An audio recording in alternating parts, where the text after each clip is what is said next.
முத்தரசன் அவர்கள், அண்ணன் சமுத்திரகனி அவர்கள் நடித்துள்ள அரிசி படத்தினுடைய ட்ரெய்லர் மற்றும் பாடல்கள் வெளியீட்டு விழாவில் கலந்து கொண்டிருக்கக்கூடிய தமிழ்நாடு காங்கிரஸ் மாநில தலைவரும் சட்டமன்ற உறுப்பினருமான அண்ணன் திரு செல்வப்பிரந்தகை அவர்களே, எனக்கு முன்பு வாழ்த்துறை வழங்கிய மறுமலர்ச்சி திராவிட முன்னேற்ற கழகத்துடைய பொதுச் செயலாளர் அண்ணன் வைகோ அவர்களே, விடுதலை சிறுத்தைகள் கட்சியுடைய தலைவர் நாடாளுமன்ற உறுப்பினர் எழுச்சி தமிழர் அண்ணன் திருமாவளவன் அவர்களே, இந்திய கம்யூனிஸ்ட் கட்சியினுடைய மாநில செயலாளர் அண்ணன் வீரபாண்டியன் அவர்களே,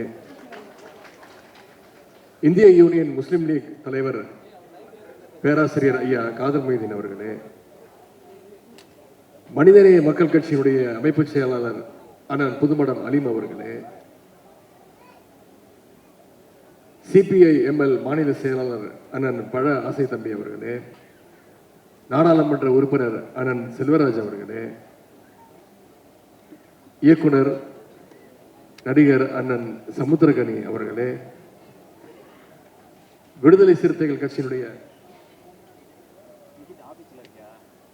சிபிஎம் இயக்கத்தைச் சேர்ந்த அண்ணன் திரு சண்முகம் அவர்களே, விடுதலை சிறுத்தைகள் கட்சியினுடைய துணை பொதுச் செயலாளர் அண்ணன் வன்னியரசு அவர்களே, சட்டமன்ற உறுப்பினர்கள் அண்ணன் எஸ் பாலாஜி அவர்களே, அண்ணன் மாரிமுத்து அவர்களே, அண்ணன் ரூபி மனோகரன் அவர்களே, அண்ணன் கனகராஜ் அவர்களே, சகோதரர் திருமுருகன் காந்தி அவர்களே, மருத்துவர் ஷர்மிளா அவர்களே,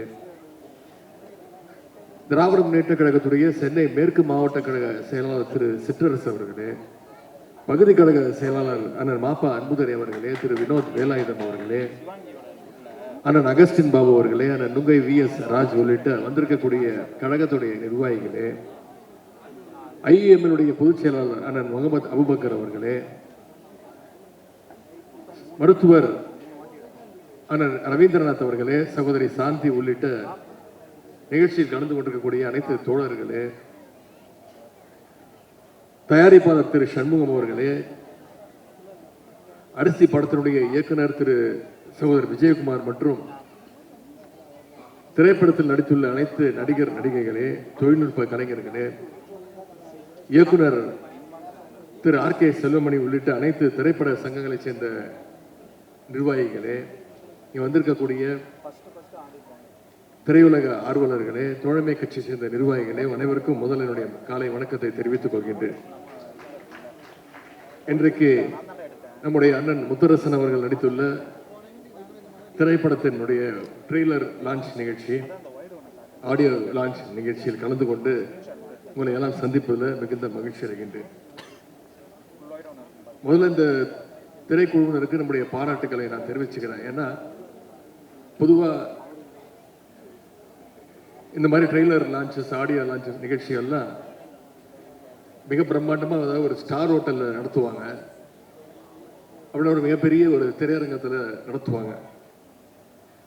ஆனால் அரிசி படக்குழுவினர் இந்த நிகழ்ச்சி இவ்வளவு சிறப்பாக கலைஞர் கட்டிய இந்த வள்ளுவர் கோட்டத்தில் நடத்தியிருக்கிறாங்க. அதற்கு முதல்ல என்னுடைய பாராட்டுகளையும் என்னுடைய வாழ்த்துக்களையும் நான் தெரிவிச்சுக்கிறேன். இன்னொன்று, அமைச்சராக நான் பொறுப்பேற்று இங்கே வந்திருக்கக்கூடிய பல பேருக்கு தெரியும், பத்திரிகையாளர்களுக்கு நல்லா தெரியும், கடந்த 4 வருடங்களாக திரைத்துறை சம்பந்தமாக எந்த நிகழ்ச்சியிலும் கலந்து கொண்டதே கிடையாது. யார் எந்த நிகழ்ச்சிக்கு அழைச்சாலும் சொல்லிடுவேன், இல்லைங்க நான் கலந்துக்கிறது கிடையாது அப்படின்னு சொல்லிடுவேன். ஆனால் அண்ணன் முத்தரசன் அவர்கள் அழைக்கும் போது என்னால் அதை தட்டி கழிக்க முடியல. நீங்கள் தேதியை சொல்லுங்கன்னு நான் வந்துடுறேன் அப்படின்னு. அப்புறம் நேரம் கேட்டார். நான் சொன்ன நேரத்தையும் நீங்களே சொல்லுங்கண்ணே, நான் நிச்சயம் வந்துடுறேன் அப்படின்னு அவரால் அழைக்கப்பட்டு இழுத்து வரப்பட்டு இந்த நிகழ்ச்சிக்கு நான் வந்திருக்கின்றேன். நேற்றைக்கு அரசு நிகழ்ச்சி நடந்தது. தமிழ்நாடு அரசு சார்பாக திரைப்பட விருதுகள் பல வருடங்களாக கொடுக்காம இருந்து, சென்ற அதிமுக ஆட்சியில் 10 வருடங்கள் கொடுக்கப்படாமல் நம்முடைய முதலமைச்சருக்காக ஒரு குழு அமைச்சு 2015 2022 ஆண்டு வரைக்கும் திரைப்பட விருதுகளை நான் கொடுப்பதற்கான அந்த வாய்ப்பு கிடைச்சது.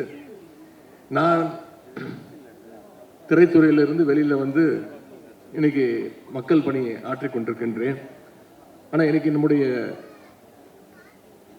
அண்ணன் இந்திய கம்யூனிஸ்ட் கட்சியினுடைய மூத்த தலைவர் அண்ணன் முத்தரசன் அவர்கள் இன்னைக்கு மக்கள் பணியிலிருந்து சினிமாவுக்கு என்ட்ரி கொடுத்திருக்கிறார். சினிமா துறைக்கு வந்திருந்தாலும் இந்த படம் எவ்வளவு பெரிய வெற்றியை பெற்றாலும் நிச்சயம் மக்கள் பணிதான் அவருக்கு முதல்ல இம்பார்ட்டன்ஸ் கொடுப்பாரு.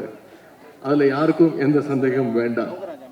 அவர் சினிமாவோட உச்சத்துக்கு போனாலும் கெரியருடைய உச்சத்துக்கு போனாலும் அவர் எப்பவுமே விரும்புவது மக்களோடு மக்களாக இருப்பது என்பதை தமிழ்நாட்டு மக்கள் அனைவருக்கும் நன்றாக தெரியும்.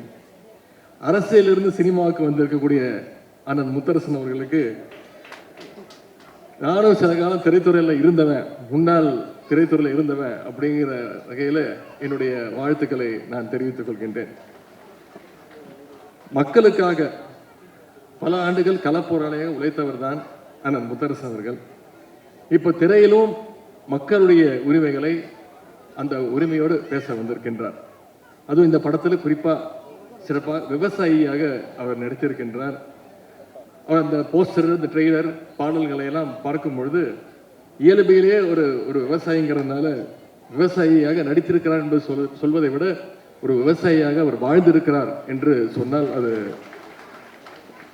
நிச்சயம் அது உங்களால் ஏற்றுக்கொள்ள முடியும்.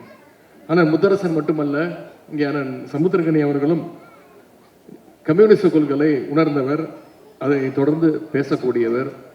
விவசாயிகளுடைய உரிமைக்காக கம்யூனிஸ்டுகள் களத்தில் இறங்கினா நிச்சயம் அதில் எப்பவுமே வெற்றி பெற்றிருக்கிறாங்க. இந்த முறையும் வெற்றி பெறுவாங்க. இந்த படமும் அதே போல நிச்சயமாக ஒரு வெற்றி படமாக அமையும். இந்த படத்தினுடைய தலைப்பு அரிசி உயிரின் மறுபெயர் அப்படின்னு வச்சிருக்கிறாங்க. இந்த அரிசிக்காக ஒரு காலத்தில் மக்கள் எவ்வளவு கஷ்டப்பட்டாங்க. பண்ணையாளர்கிட்ட வாழ்க்கை முழுக்க அடிமையெல்லாம் இருந்தாங்க. காலமெல்லாம் வயல்லையே வேலை பார்த்தாலும் அவங்களுக்கு ஒரு நேர சாப்பாட்டுக்கு கூட வழி இல்லாமல் இருந்துச்சு. அப்படிப்பட்ட விவசாய தொழிலாளருடைய உரிமைக்காக களத்தில் இறங்கி கம்யூனிஸ்டுகள் இதுவரைக்கும் எத்தனையோ போராட்டங்களை நடத்தி இருக்கிறாங்க. அதில் வெற்றியும் கண்டிருக்கிறாங்க. அதனால டாக்டர் கலைஞர் அவர்கள் அடிக்கடி சொல்வார், நான் மட்டும் தந்தை பெரியார் அவர்களையும் அண்ணாவையும் என்னுடைய வாழ்க்கையில நான் சந்திக்காம இருந்ததுன்னா நானும் ஒரு கம்யூனிஸ்ட் தொழிலாக மாறியிருப்பேன் அப்படின்னு கலைஞர் அடிக்கடி சொல்வார். அப்படிப்பட்ட கலைஞர் அவர்கள் தான் 1969 ஆட்சிக்கு பொறுப்பு வந்ததுக்கு பிறகு ஏழை எளிய மக்களுக்கு அரிசி கிடைப்பதற்கான எல்லா வழிகளையும் செஞ்சு கொடுத்தார். ஒருபடி அரிசிக்காக யாரும் இன்னொருத்தர் வீட்டு வாசல்ல போய் காத்து நிற்க கூடாதுன்னு அந்த நிலைமையை தமிழ்நாட்டில் ஏற்படுத்தியவர் டாக்டர் கலைஞர் அவர்கள். இன்னும் சொல்லணும்னா 2006 சட்டமன்ற தேர்தல் பொழுது கலைஞர் அவர்கள் ஒரு தேர்தல் வாக்குறுதி கொடுத்தார். 2 ரூபாய்க்கு 1 கிலோன்னு முதல்ல அறிவிச்சவர் அவர் தான். அது அந்த காலத்தில் மக்கள்கிட்ட மிகப்பெரிய ஒரு வரவேற்பை பெற்றுச்சு. ஏன்னா அந்த காலத்தில் பல குடும்பங்களுக்கு அரிசி சோறுங்கிறது மிகப்பெரிய ஒரு கனவாக இருந்துச்சு. அந்த கனவை நினைவாக்கியவர் டாக்டர் கலைஞர் அவர்கள். பின்னாடி அந்த 2 ரூபாயை 1 ரூபாயாவும் அவர் குறைச்சாரு. அதோட அடுத்த கட்டமாக தான் இன்னைக்கு விலையில்லா அரிசியும் வந்திருக்கு.